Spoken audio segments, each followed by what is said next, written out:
Obrigado, presidente, vereadora Estela. Então, nós estamos falando de educação, né? E na medida que essa legislatura foi passando, os problemas da rede pública estadual eles se mantiveram.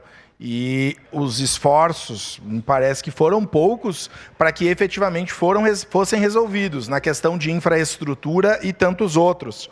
O programa Juros por Educação, ele permite algo muito importante, que vai ao encontro da necessidade do ensino técnico e profissionalizante.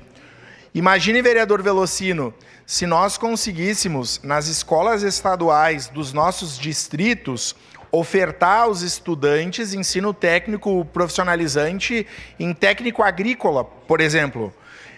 Estaríamos indo ao encontro da necessidade de resolver um outro problema, o caminhar, né, no sentido da solução do problema da sucessão rural.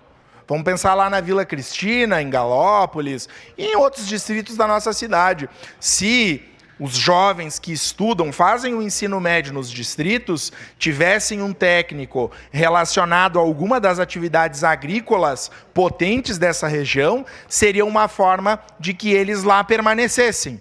E pelo que eu percebo hoje, muitos desses jovens da colônia não querem permanecer, querem vir para a cidade, se formar em alguma outra área que não na produção. Então, estou citando um exemplo de técnico que poderia ser investido efetivamente na região do interior do nosso município, como na região urbana. Então, no momento oportuno, logicamente, votarei favorável a essa moção e cobraremos dos deputados estaduais que temos relação para que o governo estadual possa aderir ao programa e qualificar a rede pública estadual do nosso estado.